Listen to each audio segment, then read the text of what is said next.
ఒకరికొకరు.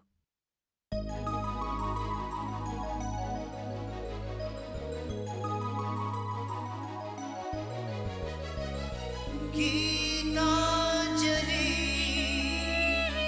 గీతాంజలి.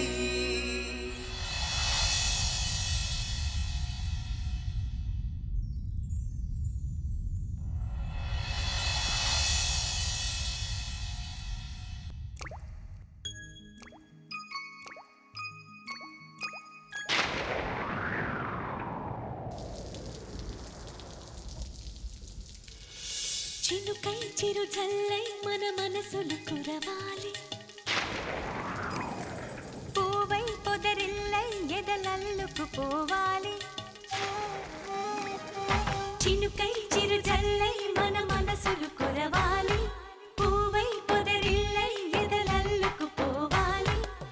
చిటపట స్వరాల హారానా మురిపాల ముత్యాలే మెరవాలి, మురిపాల ముత్యాలే మెరవాలి. అల్లరి ఆశల పల్లకిలో అందాల హరివిల్లు చేరాలి, అందాల హరివిల్లు చేరాలి. తేనె కన్న తీయని చిలిమి నేస్తమా, ఒకరికొకరు ప్రాణమే ఆప్తమిత్రమా. తేనె కన్న తీయని చిలిమి నేస్తమా, ఒకరికొకరు ప్రాణమే ఆప్తమిత్రమా. చినుకై చిరు చల్లై మన మనసులు కురవాలి. లా లా లా లా లా లా, లా లా లా లా లా లా, లా లా లా లా లా, లా లా లా లా. గుండె గూడులో బాధైతే చిరునవ్వు గువ్వ నా తోడంట, మండు వేసవే ముసిరేస్తే మంచు కొండ నీ నీడంట. కంటి పాపల నవ్వుంటూ కన్నిటి బొట్టుని రానేమో, చిన్నారి స్నేహం ముద్దంటూ నిరుపేద చెట్టుని కట్టావు. ఎన్నెన్ని జన్మలకైనా మనం ఇలాగే పుట్టాలి, తరాలు మారుతున్న గీతాంజలుండాలి. ఎన్నెన్ని జన్మలకైనా మనం ఇలాగే పుట్టాలి, తరాలు మారుతున్న గీతాంజలుండాలి, గీతాంజలుండాలి, గీతాంజలుండాలి. ఇవన్నీ జరిగి బలరాంని పద్మవ్యూహంలో ఇరికించాలంటే రాధ ఆచూకీ తెలుసుకోవాలి. అది తెలియాలంటే మా పోలీసులు సోదాలు చేయాలి. అది జరగాలంటే లత గారు కంప్లైంట్ ఇవ్వాలి. ఆవిడ కంప్లైంట్ ఇవ్వాలంటే నువ్వు ఆవిడ్ని ఒప్పించాలి. అదంతా జరిగే పనేనా? మరో మార్గం లేదా? ఉంది. అంజలి కోర్టులో కేసు వేయాలి. అంజలినా? అవును, నా భర్త నిర్దోషి అని కేసు వేస్తే కోర్టు పరిశీలిస్తుంది. ఏమంటావు? అంజలిని ఈ పద్మవ్యూహంలోకి తీసుకురావద్దు ప్రకాష్. ఎందుకు? సూర్యాని బయటికి తీసుకురావడానికి నేను ట్రై చేయడం అంజలికి ఇష్టం లేదు. నేను ఇదంతా ఆమెకు తెలియకుండానే చేస్తున్నాను. సో ఆమెకు చెప్పడం కుదరదు. అదీ కాక ఆమె కోర్టుకు వెళ్తే చాలా ప్రమాదం. బలరాం ఊరుకోడు. ఈ ప్రయత్నంలో అంజలి ప్రాణాలకే ముప్పు కలగచ్చు. మరేం చేద్దాం? నువ్వు మొదట చెప్పిందే బెటర్. కాస్త కష్టమైన రిస్క్ లేని పని. నేను లతగారిని కలిసి మాట్లాడతాను. నువ్వు మాట్లాడే దాని మీదే అంజలి లైఫ్ ఆధారపడింది. అప్పుడే ఈ సమస్య తీరిపోతుంది. ఏంటండి, ఇంకా మీ స్టాఫ్ అంజలి సమస్య తీరలేదా? ముందు జ్యూస్ తీసుకోండి. లేదు శాంతి, ఇప్పుడిప్పుడే ఓ కొలిక్కొస్తుంది. మీరలా తలుచుకోవడం రాకపోవడమా?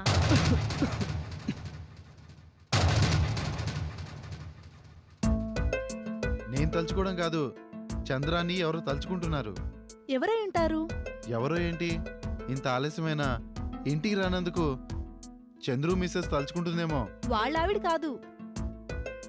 అవునండి, మన చుట్టాలు స్నేహితులు మనల్ని తలుచుకోవడం మామూలే. కానీ ఏ సంబంధమూ లేకపోయినా ఒక స్టాఫ్ మెంబర్కి మీరింత సహాయం చేస్తున్నందుకు అంజలి తలుచుకుంటుందేమో.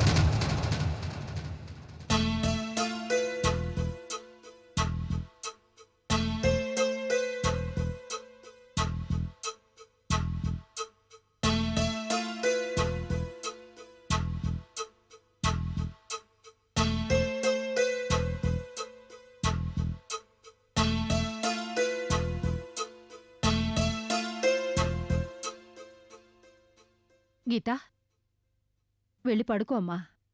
చంద్రు వచ్చేస్తాళ్లే. ఆయన ఇలా రోజు లేట్గా వస్తే ఎలా అత్తయ్య? వాడికి ఏం పనుందో ఏమో మనమే అర్థం చేసుకోవాలి. నేను అర్థం చేసుకున్నాను అత్తయ్య. ఆయన లేట్గా వచ్చినా రాత్రంతా రాకపోయినా ఓపిక పట్టాను. ఇక నా వల్ల కాదు. రాత్రంతా ఆయన కోసం వెయిట్ చేస్తూ గడపలేను. అందుకే నేను నిర్ణయానికి వచ్చాను. నిర్ణయమా? ఏంటమ్మా అది? నేను మా పుట్టింటికి వెళ్ళిపోదామనుకుంటున్నాను అత్తయ్య.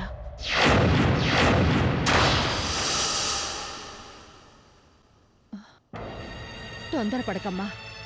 వాడు లేటుగా వచ్చినంత మాత్రాన పుట్టినింట్లో ఉంటానంటే ఎలా? సంసారంలో సరదాలెంతో, సమస్యలు కూడా అంతే అనుకోవాలి. ఇన్నాళ్ళు అలాగే అనుకున్నానత్తయ్య. ఇక నుంచి అనుకోలేను. నేను మా పుట్టింటికి వెళ్ళిపోతాను. నా మాట కాదనకండి అత్తయ్య. గీత, ఏంటమ్మా నువ్వనేది? నువ్వింత క్రితం వెళ్ళినప్పుడు జరిగిందింకా మేం మర్చిపోలేదు. నీకు నీ బిడ్డకి ఏదైనా జరిగితే మీ మావయ్య గారు గుండె తట్టుకోలేదు. ఇటువంటి పరిస్థితుల్లో వెళ్ళమని ఎలా చెప్పగలను? మరెలా అత్తయ్య? నేను మిమ్మల్ని బాధపెట్టి వెళ్ళలేను. అలాగని ఆయన కోసం ఎదురు చూస్తూ నేను బాధపడలేను.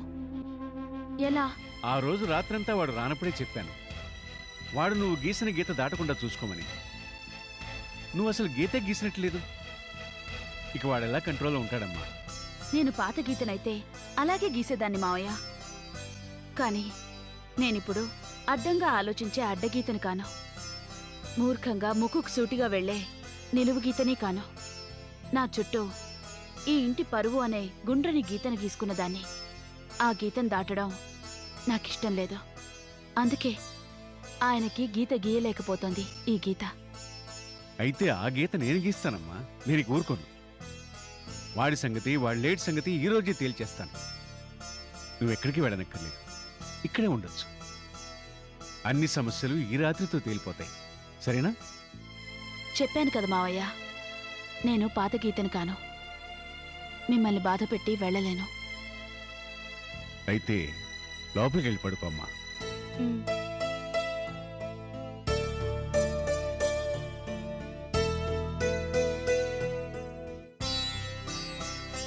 సుశీల, నువ్వు కూడా వెళ్ళి పడుకో. మరి మీరు? నేను వాడు వచ్చాకే పడుకుంటాను. వాడు ఎంత లేటుగా వచ్చినా వాడితో మాట్లాడాకే పడుకుంటా. ఎక్కువసేపు మేలుకుని ఉండడం మీ ఆరోగ్యానికి అంత మంచిది కాదండి. ఇప్పుడు నా ఆరోగ్యం కన్నా నా కోడల సంతోషమే మనకు ముఖ్యం. నాకేం పర్వాలేదు, నువ్వు వెళ్ళి పడుకో.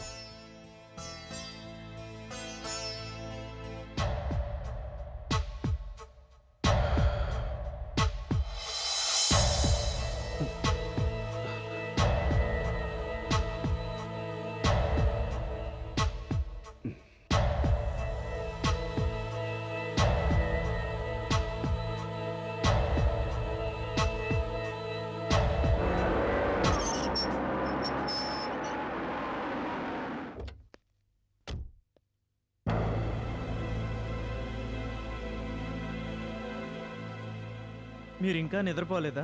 నువ్వు నిద్రపోనిస్తే కదరా. మీరు నిద్రపోకపోవటానికి నేనేం చేశాను? నాకు మనశ్శాంతి లేకుండా చేస్తున్నావు. నీ భార్యకి సుఖశాంతులు లేకుండా చేస్తున్నావు. ఒరేయ్, భార్య భర్త కోసం సాయంత్రం ఎదురు చూస్తే అందం, అర్ధరాత్రి ఎదురు చూస్తే అసహ్యం రా. ఇప్పటిదాకా ఏం చేస్తున్నావు? ఎక్కడ తిరుగుతున్నావు? ఆఫీస్ పని మీద.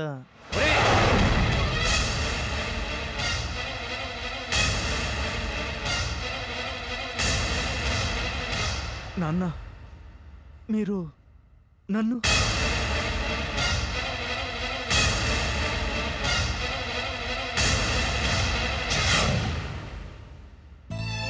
అబద్ధాలు ఆడటానికైనా ఒక హద్దు ఉండాలి. ఈరోజు నేను ఆఫీస్కి వచ్చాను, నువ్వు అక్కడ లేవు. ఈరోజే కాదు, ఏ రోజు సరిగ్గా ఉండటం లేదని అక్కడ తెలిసింది. చెప్పరా, అసలు ఎక్కడికి వెళ్తున్నావు? గీతకు ద్రోహం చేస్తున్నావా? అవును నాన్నగారు, గీతకు ద్రోహం చేస్తున్నాను. పెళ్ళాం కన్నా ఆఫీసే ముఖ్యమని ద్రోహం చేస్తున్నాను. గీత కన్నా కంపెనీ సక్సెస్ గీతే ముఖ్యమని ద్రోహం చేస్తున్నాను. భార్య కన్నా బాధ్యతలే ముఖ్యం అనుకొని ద్రోహం చేస్తున్నాను. భార్య కన్నా వర్కర్స్ సంతోషమే ముఖ్యం అనుకొని ద్రోహం చేస్తున్నాను. అంతేకాని మరో ఆడదాంతో సరదాగా గడిపి ద్రోహం చేయటం లేదు. అయితే ఇప్పటిదాకా ఆఫీసులోనే ఉన్నాను అంటావు. ఆఫీస్లో ఉన్నానని అనటం లేదు, ఆఫీస్ పనిలో ఉన్నాను అంటున్నాను. నాన్నగారు, బిజినెస్ గురించి మీకు తెలుసు, అందులోనూ మనది సాఫ్ట్వేర్ కంపెనీ. ఇప్పుడున్న టఫ్ కాంపిటీషన్లో నెగ్గుకు రావాలంటే ఎండి సీట్లో కూర్చుంటే చాలదు, మీటింగులు పెట్టాలి, పార్టీలకు వెళ్ళాలి. అందుకే నేను పగల ఆఫీసులో, రాత్రి ఇంట్లో ఉండటం లేదు. మరి అలాంటప్పుడు పెళ్ళెందుకు చేసుకున్నట్టు?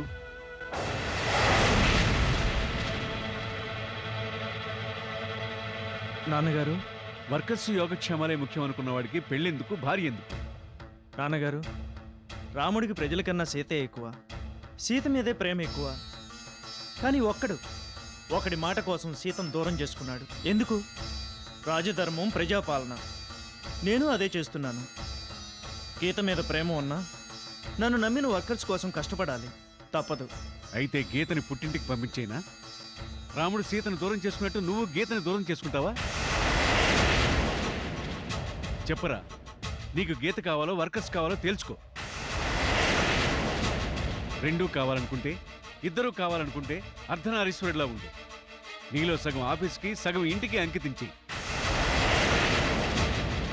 సూర్యచంద్రుడిలా బతుకు. పగల వర్కర్స్ దగ్గర సూర్యుడిలా, రాత్రి గీత దగ్గర చంద్రుడిలా ఉండు. లేదంటే నీకు ఎండీ సీటు ఉండదు, భర్త పోస్ట్ మాత్రమే ఉంటుంది. ఆలోచించుకో.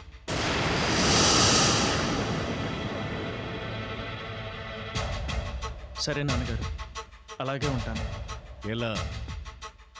అర్ధనారీశ్వరుడిలా, సూర్యచంద్రుడిలాగా. నమ్మమంటావా? మీరు నమ్మాలంటే నేనేం చేయాలి? రేపు పగలు కూడా చంద్రుడు రావాలి. గీత పుట్టింటికి వెళ్ళిపోకుండా ఆపాలంటే రేపు నువ్వు ఆఫీస్కి వెళ్ళటం మానేసి గీతను ఎక్కడికైనా తీసుకెళ్ళు. ఆ తర్వాత అర్ధనారీశ్వరుడిలా ఉండు, సూర్యచంద్రుడిలా బతుకు. సరే నాన్నగారు. నా దగ్గర సరే అని గీతని తీసుకెళ్లి పుట్టింట్లో దించేసి వెళ్ళిపోకు. ఆ రోజు అలా చేశానని అంటున్నారా?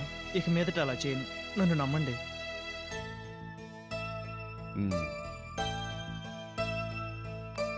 సరే, వెళ్ళి పడుకో.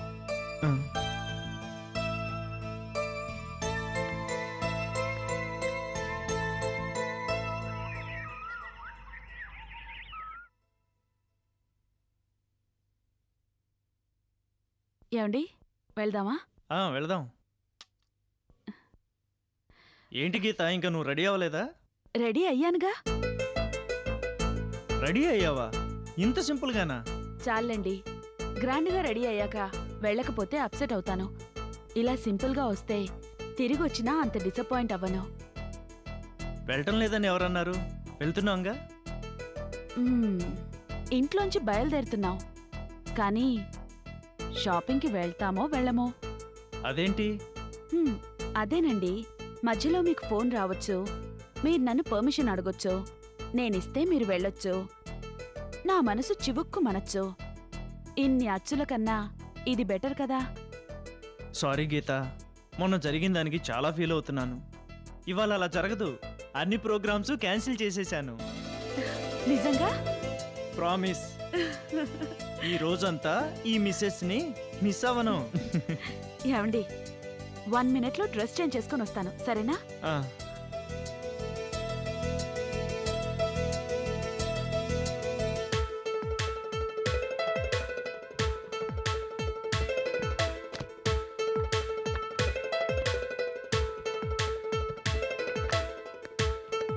ఏమండి, ఇప్పుడు ఎలా ఉన్నాను? సూపర్.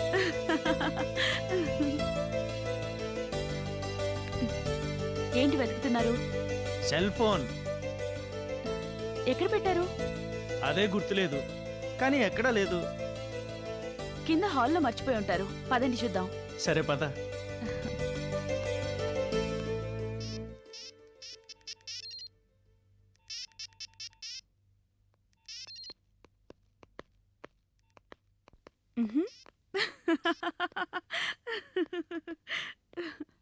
నాన్నగారు, గీత నేను షాపింగ్కి వెళ్తున్నాం. చెప్పు. నాన్నగారు ఈ సెల్ ఫోను నీదేరా, నేను గేమ్ ఆడుకుంటున్నాను. మీ దగ్గరికి ఎలా వచ్చింది? ఇక్కడుంది, ఆడుకుంటున్నాను. మేము షాపింగ్కి వెళ్తున్నాం నాన్నగారు. హ్యాపీగా వెళ్ళరండి. మీరు ఫోన్ ఇస్తే. ఈ ఫోన్ నీ జేబులో ఉంటే గీత ఈ ఇంట్లోనో లేక పుట్టింట్లోనో ఉంటుంది, కానీ షాప్లో ఉండదు. మీరు సగం దూరం వెళ్ళగానే ఏ ఫోన్ వస్తుంది. నువ్వు గీతను రోడ్డు మీద వదిలేసి ఎక్కడికి వెళ్ళిపోయినా ఆశ్చర్యం లేదు. అందుకే ఫోన్ నీకు ఇవ్వటం లేదు. గీత, నీ సౌతని నా గుప్పిట్లో పెట్టుకున్నా. నువ్వు హ్యాపీగా వెళ్ళిరా. అలాగే మావయ్య. అత్తయ్య? అత్తయ్య ఇంట్లో లేదమ్మా, గుడికెళ్ళింది. సరే మావయ్య, మేము వెళ్ళొస్తాం. ఏంటి అలా చూస్తున్నారు? పదండి.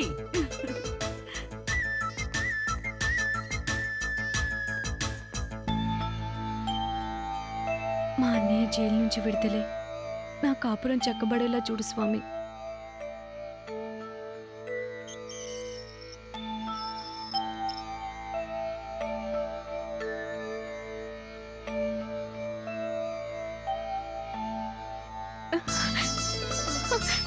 అమ్మా తులసి, ఎలా ఉన్నావబ్బా? చావలేక బతుకుతున్నానమ్మా. అవేం మాటలమ్మా? నా బాధలతో పోలిస్తే అవి చాలా చిన్న మాటలమ్మా. మా అత్తగారు అన్న మాటలకి, మా వారు కొట్టిన దెబ్బలకి. ఊరుకోమ్మా తులసి, నాకంతా తెలుసు. మాధవి నాకంతా చెప్పిందమ్మా. నువ్వింకేం చెప్పుకు. జరిగింది తలుచుకుంటే బాధలు పెరుగుతాయి. ఆ బాధల్లో పుట్టిల్లు గుర్తు రాలేదా తల్లి? గుర్తొచ్చిందమ్మా, కానీ పుట్టాడు దుఃఖంతో ఆ ఇంటికి రాలేదు. నీకింకా భారం కావడం ఇష్టం లేక రాలేదు. పిచ్చి తల్లి, తల్లికి పిల్ల భారం ఏమిటే? భారం అనుకుంటే ఈ కడుపులో మోసేదన్నా చెప్పు. అప్పుడు నన్ను మోయడం భారం కాదమ్మా, ఇప్పుడు నా కష్టాలు మోయడమే భారం. అందుకే ఎవరికి భారం కాకూడదని చావాలనుకున్నాను.